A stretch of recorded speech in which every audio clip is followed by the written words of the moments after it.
dada la exigencia encorsetada.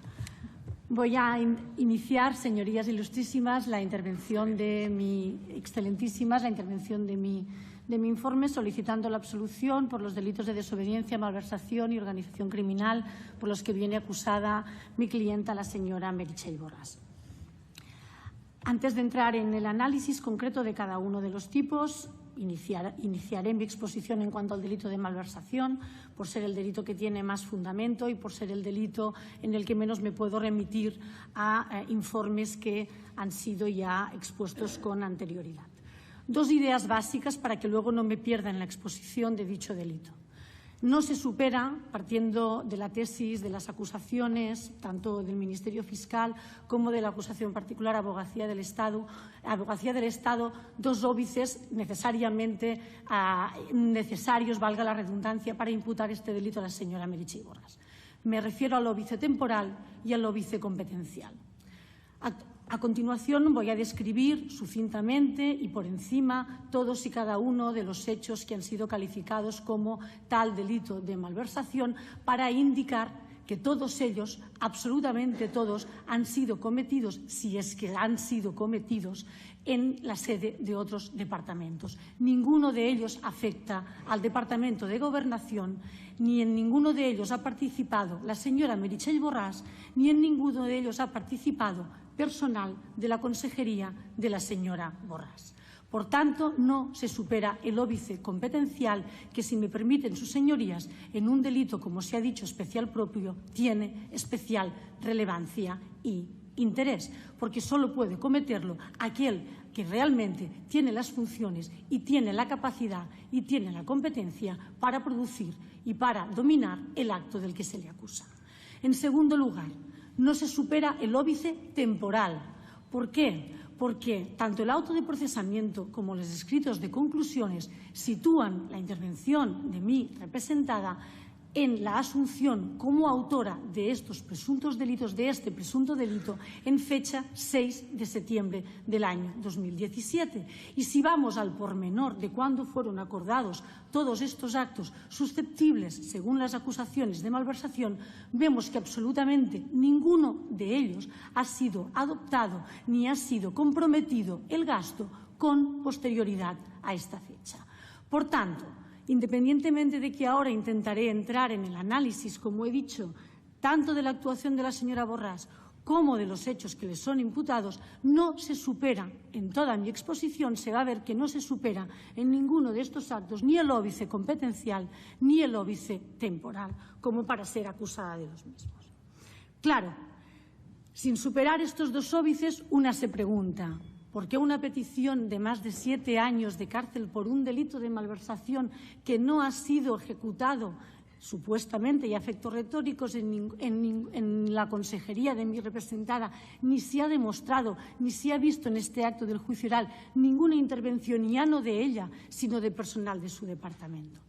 Porque el sesgo, y permítanme la expresión, no es una calificación que le guste mucho esta parte, pero desde luego las acusaciones nos han adornado de adjetivos que tampoco he considerado yo muy adecuados a lo largo de estas 50 sesiones.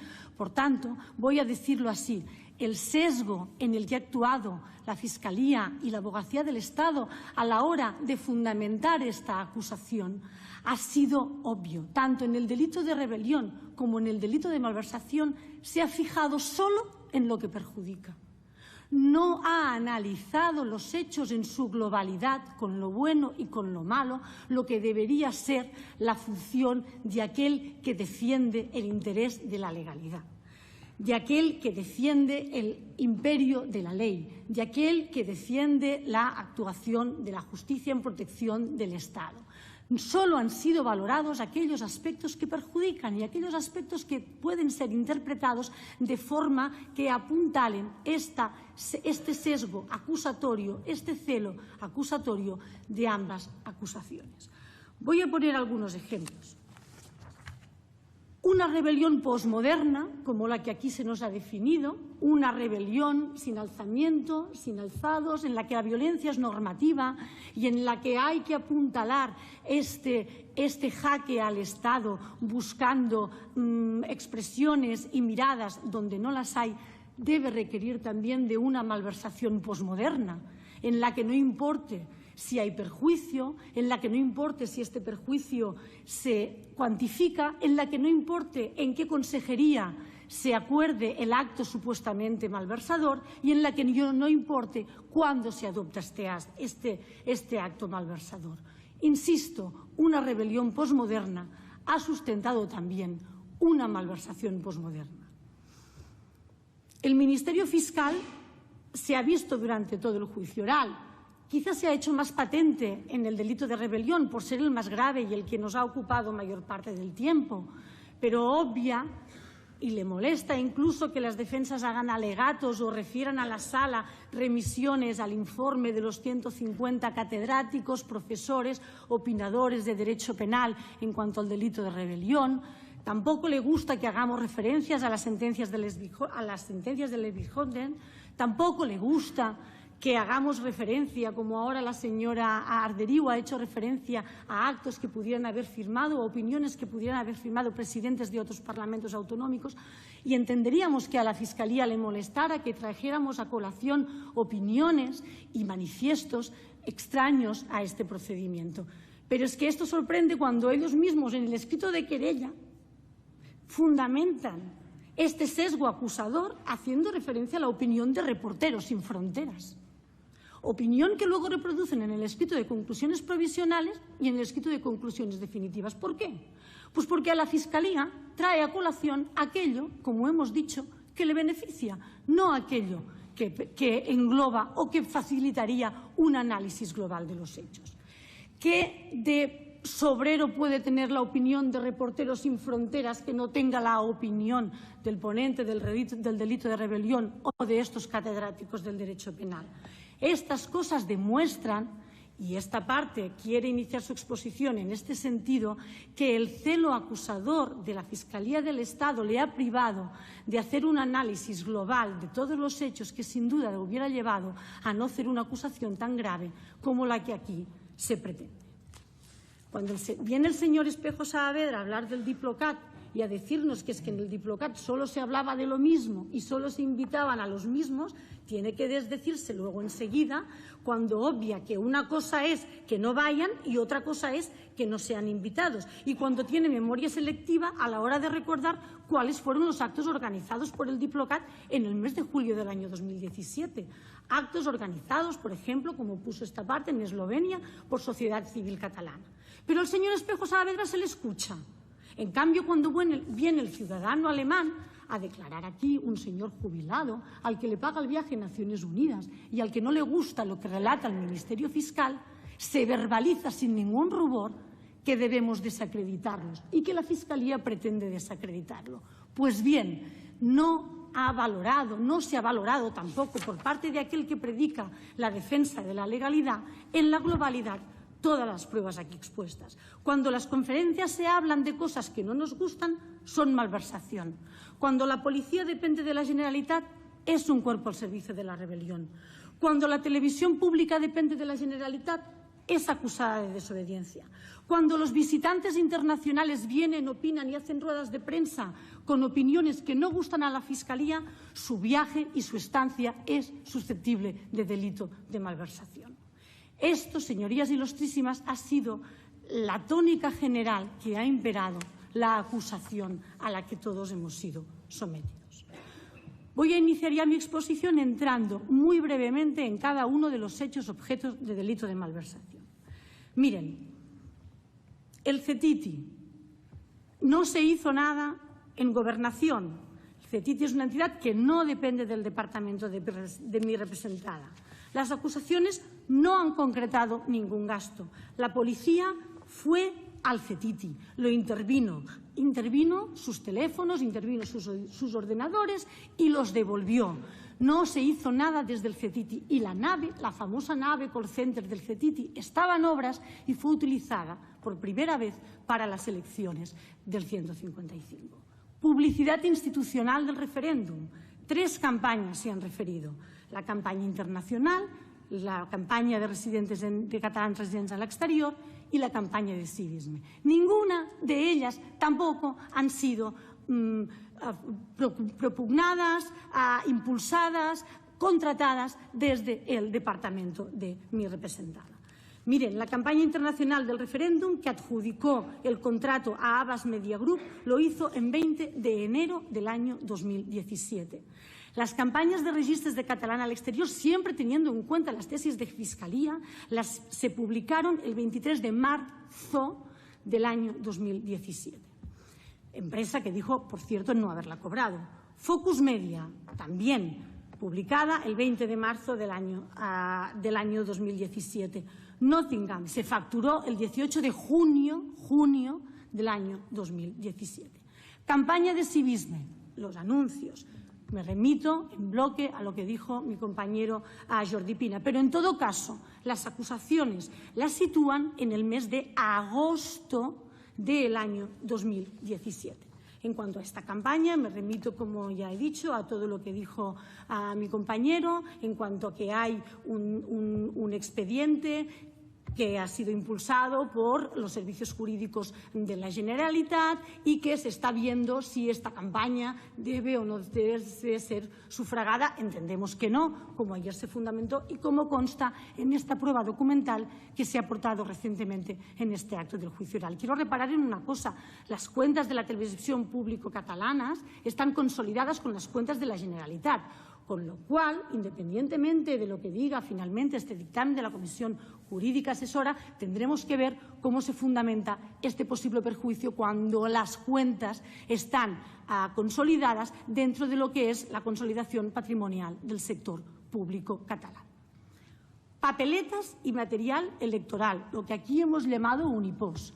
Me remito a todo lo que ayer dijo el compañero en defensa del señor Mundó, por ser en bloque aplicable a mi representada.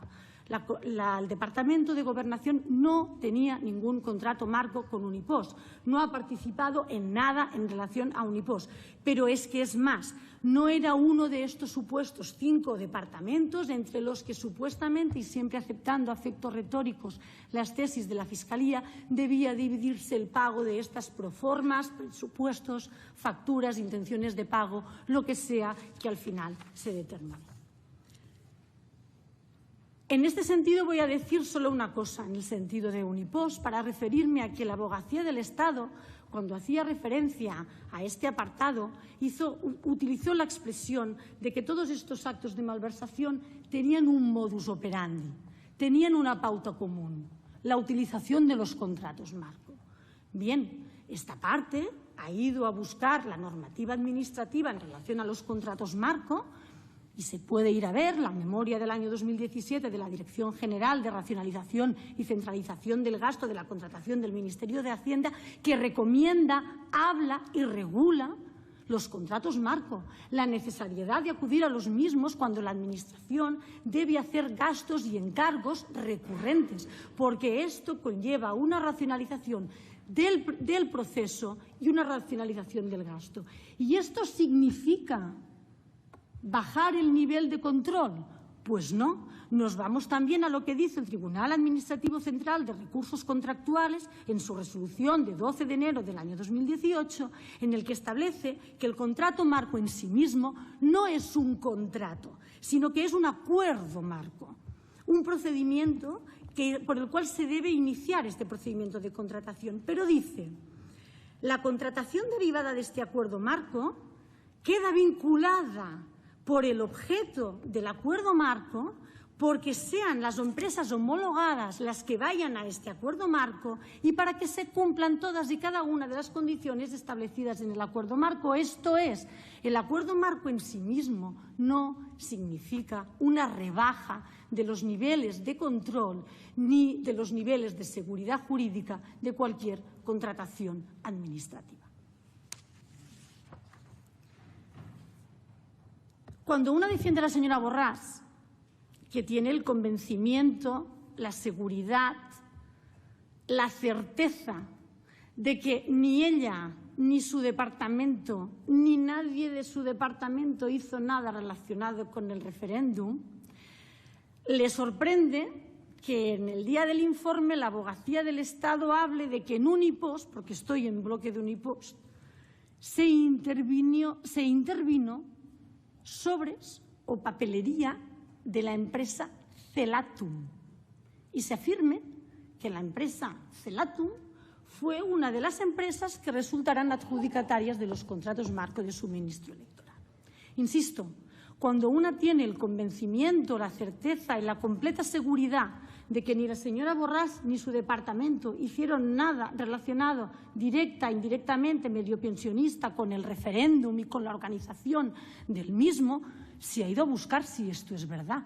Contrato marco que, por cierto, no fue impugnado ni fue puesto en tela de juicio y fue publicado, a pesar de que estos contratos marcos son tan opacos y se utilizan para hacer subterfugios en la contratación, pues no, fue publicado, fue un contrato marco que aparece en las páginas de transparencia de la Generalitat y que no fue puesto ni forma parte de esta querella inicial del contrato marco de las urnas por las que se acusó en su día a la señora Borràs.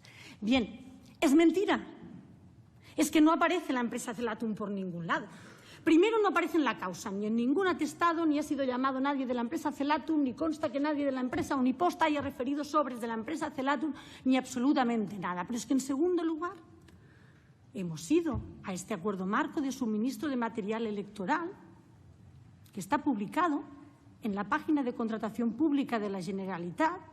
Está publicado el día 12 de junio del año 2017, hoy hace un año, a las 17:52 horas, y aparece que en este acuerdo marco de suministro de material electoral se adjudica a una empresa que se llama Tompla Industria, a otra que se llama Domènech Mirabé, las papeletas a una que se llama Formi Systems, a otra que se llama Impresiones Transcript, y el manual de instrucciones de miembros de la mesa a Impresiones Transcript, los impresos electorales a la empresa Formi Systems. ¿Dónde está Celatum? No se puede sostener con esta falta de rigor acusaciones gratuitas y manifestaciones efectuadas en sede de juicio oral cuando se piden nada más y nada menos que la friolera de 7 años de cárcel en bloque para todo un gobierno. Siguiente acto, cartelería del referéndum. Insistimos, poco nos vamos a detener, no sabemos qué decir, no se hizo en el Departamento de Gobernación, pero es que además tampoco consta en cargo, no sabemos si lo hizo Òmnium, si no lo hizo Òmnium, si al final se encargaron, no se cuantifican, no podemos entrar en esta partida en concreto. Acción exterior de la Generalitat. Tampoco forma parte del Departamento de Gobernación, sino del Departamento de Exteriores. Claro, Aquí sí que me voy a detener en este reparto que ayer anunciamos que nos hemos hecho un poco los que solo nos acusan, entre comillas, de delito de malversación, para decir que voy a detenerme un poquito en lo que es el Diplocat, a pesar de que no depende para nada del Departamento de Gobernación. Miren, en el Departamento de Exteriores de la Generalitat se imputan básicamente 2 bloques, el de Hague y el Diplocat.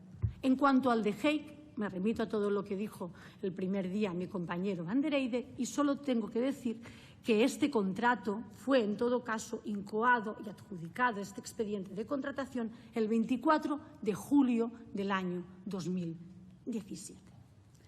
En cuanto al Diplocat, se han hablado aquí de 3 bloques de actuaciones, que a veces yo no sé si por pereza, si por intención de mezclar los hechos con una intención querida, se ha querido desordenar. Son 3 cosas: programa de visitantes, programa Elena Cat para un estudio de contexto político y página web de Catalunya Votes, traducciones. Señorías, no tiene nada que ver esto con el de Hague. Lo digo porque cuando vino a declarar aquí el autor del atestado del Diplocat, la persona que confeccionó el atestado, que vino el día 19 de marzo del año 2019, de este año, el policía 470019K, explicó que el de Hague eran los observadores internacionales, la persona que confeccionó el atestado. Hasta aquí llega la confusión y el poco rigor en este bloque. Este señor que confeccionó el atestado que confeccionó manifestó que no tomó declaración a nadie, a ninguno de los supuestos visitantes, que no tomó declaración a ningún eurodiputado, que no tomó declaración a ningún empleado del Diplocat y que toda la información sobre los observadores que hay es la que recoge en este atestado. Pues les invito a que vayan a ver el atestado, porque aparte de los mails a los diferentes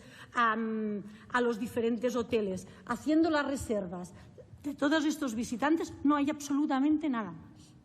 Miren, los programas de visitantes del Diplocat llevan realizándose desde el momento en que esta entidad Diplocat, claro, quizá crea confusión, Diplocat se creó. Quizá el nombre no es muy afortunado, quizá el Diplocat no ha conseguido explicar con fluidez o con contundencia su actividad, pero los programas de visitantes que aquí están puestos en tela de juicio llevan realizándose desde hace años, de una manera idéntica. ¿Qué los convierte ahora en malversación? Que vinieron para el 1 de octubre, pero es que vinieron para Sant Jordi también. No sé yo qué es lo más, para un eurodiputado, que es quizá lo más atractivo o el interés que puede despertar más, si la diada de Sant Jordi o la diada de una posible convocatoria al referéndum del 1 de octubre. Programas de visitantes recogidos en el artículo 4 de los estatutos del Diplocat. Vinieron los miembros del patronato del Diplocat y dijeron que efectivamente esta era una actividad recurrente del Diplocat. El ENACAT, una cosa distinta. Se contrató, vuelvo a poner énfasis en la fecha, en relación a mi representada o vicetemporal, 23 de junio. Se contrató un programa de análisis de contexto político. Podemos considerar que es dinero mal gastado, realizar informes de análisis y del contexto. Pero lo mismo mal gastado está en el año 2017 que cuando en el año 2016 se encargó y vino aquí a declarar a la empresa eBay un programa similar de análisis de estudio académico que costó 180.000 euros, 20.000 euros menos que el que costó en el año 2017. Fijémonos en el razonamiento de las acusaciones. El señor Romeva aumenta el número de delegaciones y pide en un 100% que se aumente el presupuesto de la Consejería de Exteriores, todo focalizado al referéndum. Diplocat, le bajan el presupuesto en el año 2017 en más de $500.000 euros. Esto no es significativo. Cuando se aumenta el presupuesto es indicativo de que hay malversación. Cuando se disminuye ni siquiera es valorado. Pues bien, el Diplocat, que como ya se ha dicho, hasta la sociedad es un consorcio público-privado que depende presupuestariamente en su mayoría de la Generalitat, tiene un funcionamiento autónomo. La señora Elena Cat es una prueba de la acusación, porque es que, claro, no gustó lo que dijo. Es que a mí quizá ella tampoco me gustó, pero esto no significa que el trabajo que la pobre señora hiciera, que es una doctora en ciencias políticas y académica, fuera malversación, porque más alto no lo podía decir, quizás sí más claro. No vino a realizar ningún trabajo de observación, porque el trabajo de observación es otra cosa por definición. Ella vino a realizar un trabajo de análisis de contexto político. ¿Y cuándo cobraron sus honorarios? Pues cuando los diferentes expertos que fueron viniendo fueron facturando sus gastos y su trabajo. ¿Hasta cuándo? Hasta enero del 2018. Importante. Entendemos esta secuencia de pagos con intervención del Diplocat, con aplicación del 155. Albert Royo vino a declarar, testigo de la acusación. Lo digo porque, claro, esta parte, su función es escuchar todos los comentarios y todo lo que sucede en este acto de juicio oral en todas estas 50 sesiones. Y el presidente ha repetido hasta la saciedad que formará convicción de lo realmente practicado en este acto de juicio oral. Y claro, una se pregunta, quizá hubiera sido más cómodo para el señor Albert Royo acogerse, como han hecho la mayoría de imputados en el juzgado de instrucción número 13, a su derecho a no declarar y no venir aquí a poner todos los focos en el Diplocat, provocando así que se hable más de la institución de lo que naturalmente quizás hubiera sido objeto de acusación. Pero es que hay la necesidad de explicar qué es y la convicción de los actos, de lo que uno realmente hace. El señor Albert Royo que está en el Diplocat desde el año 2010 a 2013, contestó a todas las preguntas de todas las acusaciones, explicó en qué consistía esta actividad con luz y taquígrafos, a pesar de estar investigado y con la convicción de que nada de lo que hizo puede ser susceptible de ser considerado organizativo del referéndum.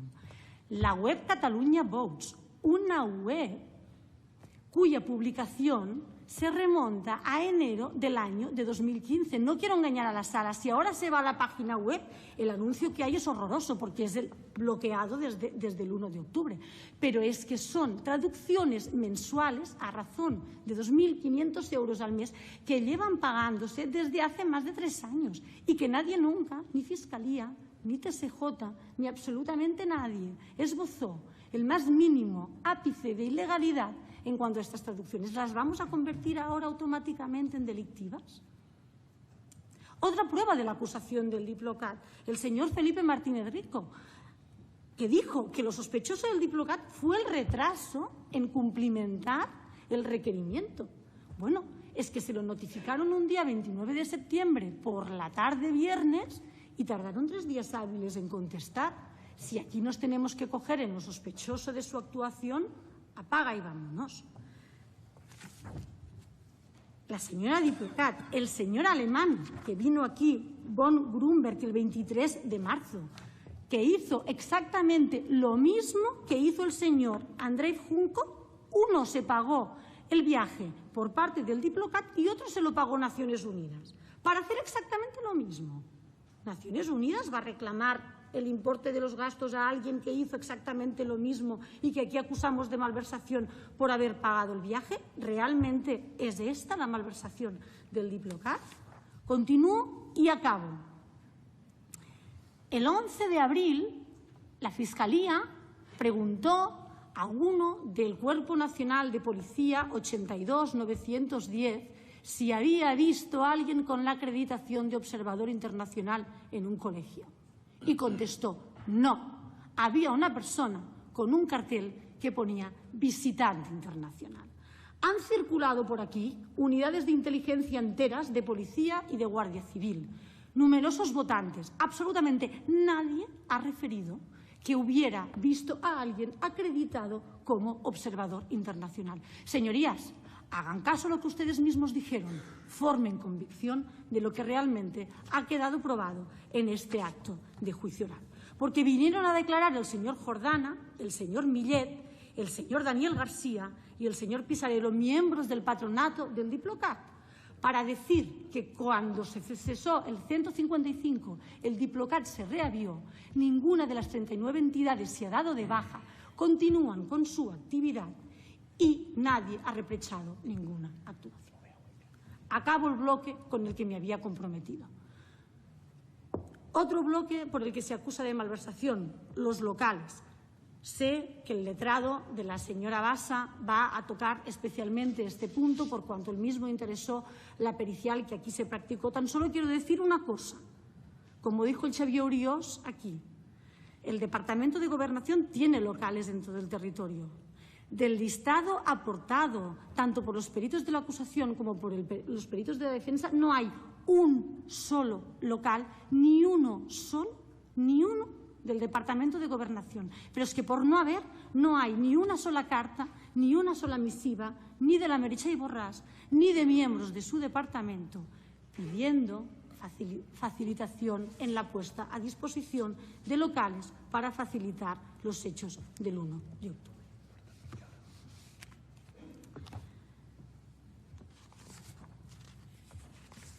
Que no se me interprete mal. Tengamos cuidado con lo que hacemos con determinados gastos a la hora de considerarlos delictivos o no. Esta parte entiende que efectivamente los poderes públicos tienen el deber de velar porque el patrimonio, el presupuesto público que hay en una administración pública sea realmente destinado al interés general y no se desvíe de este uso. Pero el venir aquí a juzgar como malversación una conferencia, porque no nos gusta lo que se diga en esta conferencia, o el venir aquí a juzgar de malversación, el pago de visitantes o de eurodiputados internacionales, porque luego sus conclusiones tampoco nos son del agrado, entendemos que podría suponer un peligroso terreno de injerencia entre lo que debería ser la separación de poderes.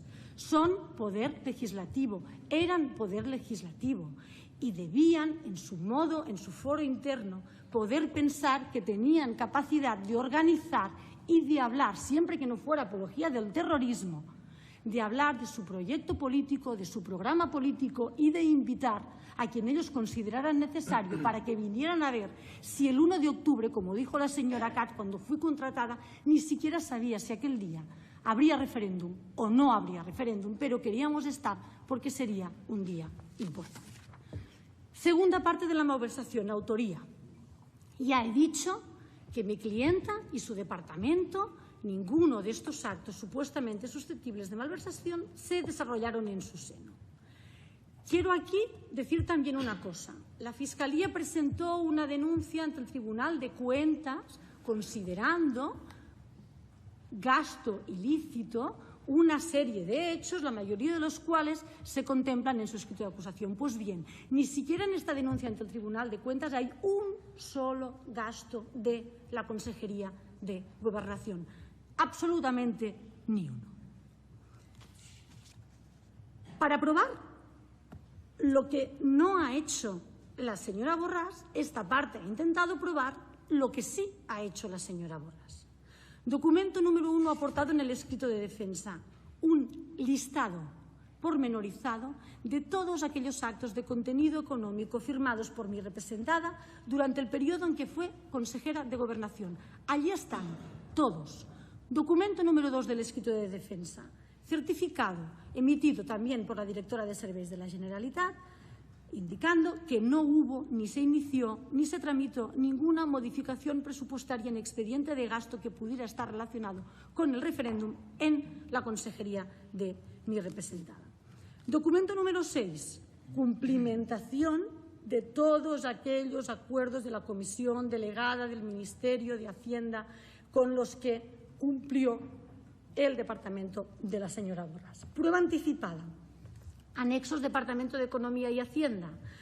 Carpeta 171-030. Respuesta anexos. Tomo 15. Folio 5356. Del Departamento de Gobernación, Juzgado de Instrucción 13, no hay ni uno solo de los gastos que ustedes aquí refieren. Testificar. Señor Sesquesteve, fue el secretario general de la señora Borràs durante la época en que fue consejera.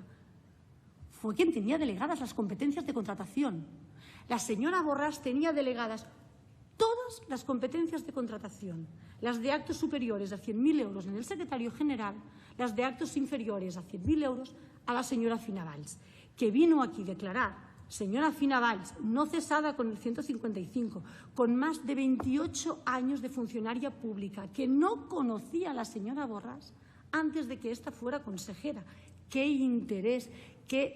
¿Por qué vamos a no creer lo que dijo la señora Fina Valls, máxima responsable económica del departamento de la señora Borràs, que ni la conocía antes de que fuera consejera y que es una funcionaria que lleva 30 años al servicio público de la Generalitat? La Generalitat no es un cortijo, como se nos ha dicho. La Generalitat está integrada por funcionarios que velan por el correcto funcionamiento económico y administrativo. Y la señora Fina Valls es una de ellas. Y dijo, yo he cumplimentado los requerimientos del Juzgado de Instrucción 13, uno por uno. Yo me he revisado todos los actos porque yo fui la responsable. Es que lo dijo, yo fui la responsable de todos los contratos inferiores a 100.000 euros y los superiores también los revisé y fueron contratados por el secretario general en la época en que la señora Borràs fue consejera.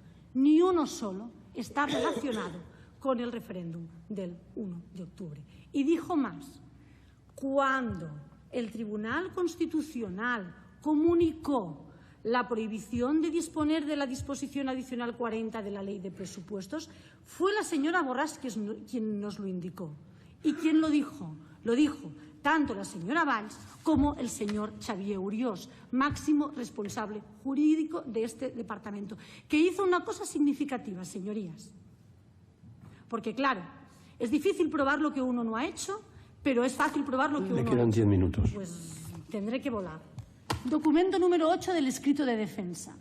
Este documento número 8 del escrito de defensa es significativo porque a través del servicio jurídico de su departamento se pregunta al Tribunal Constitucional si aquello que se está haciendo entiende que vulnera esta prohibición de disponer de la disposición transitoria 40 de la Ley de Presupuestos. ¿Y a quién se pregunta? Se pregunta al Tribunal Constitucional. ¿Se puede deducir aquí que hay alguna intención en desobedecer las prerrogativas de este tribunal?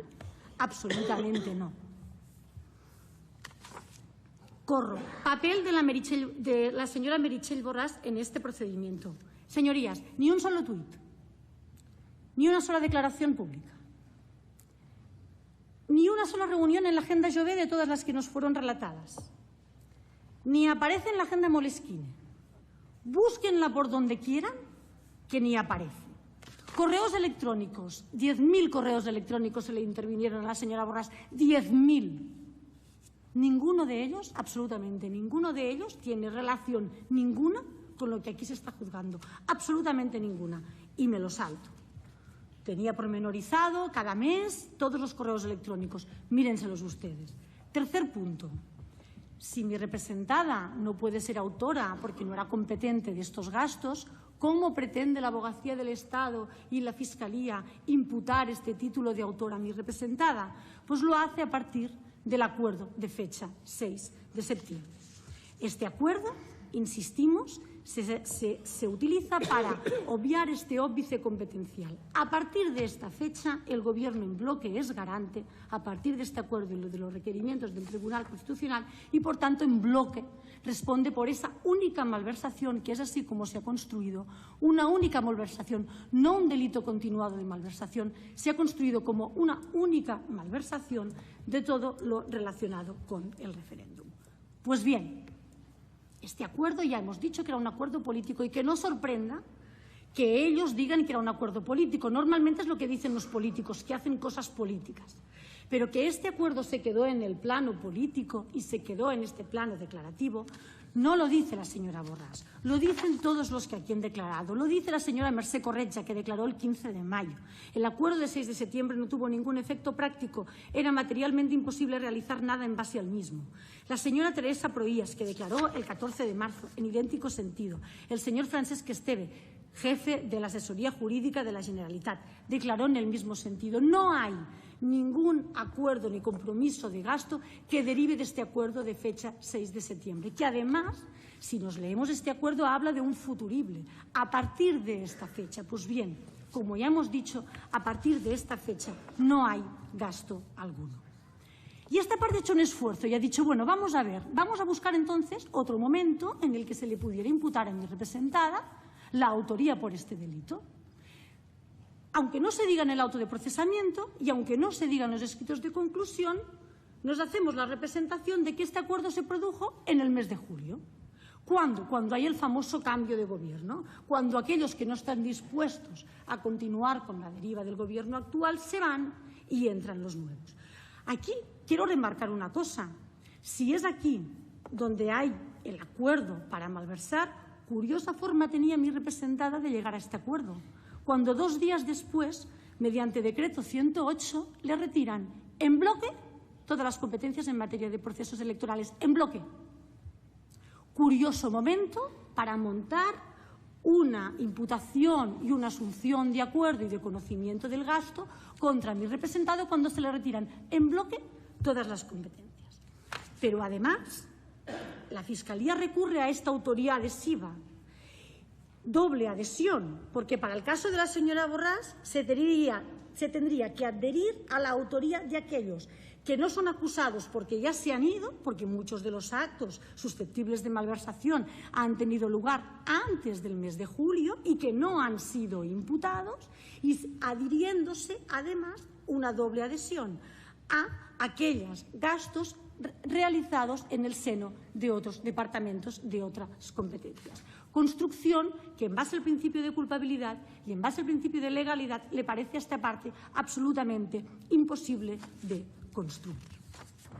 En todo caso, tal acuerdo tal pacto ni se ha aprobado y en el caso de la Meritxell Borràs entiéndese aparte que se ha aprobado incluso negativamente por no aparecer absolutamente en nada.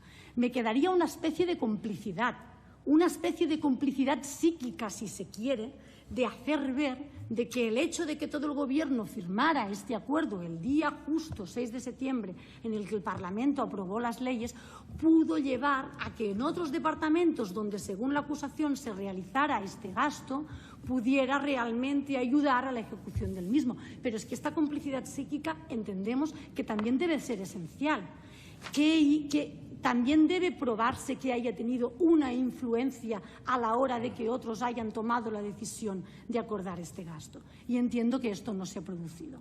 Señorías, me quedan 5 o 10 minutos, les pido por favor, para poderlos dedicar a la organización. 4 minutos. La señora Borràs va a hacer uso de la palabra muy poquito, señoría. Déjenme recuperar 5. Organización criminal. 2 aspectos en cuanto a la organización criminal. El primero, me remito a todo lo que dije en cuestiones previas para considerar que, en el caso de la señora Borràs, el auto de procesamiento, los hechos del auto de procesamiento no permiten una imputación a mi representada por este delito, porque circunscriben su actuación al día 6 de septiembre, decreto y acuerdo. Por tanto, el escrito de acusación de la acusación popular Vox traspasa el ámbito fáctico de un auto de procesamiento que no recurrió cuando podía haberlo hecho, porque lo hizo pidiendo la imputación de personas que fueron expresamente sobreseídas, pero no recurrió a la descripción fáctica de los hechos. Si no lo recurrió, en base a esta descripción fáctica de los hechos, no hay plano que permita hechos descriptivos que permitan inducir, pensar que la señora Borràs pudo participar en ningún acto de organización criminal.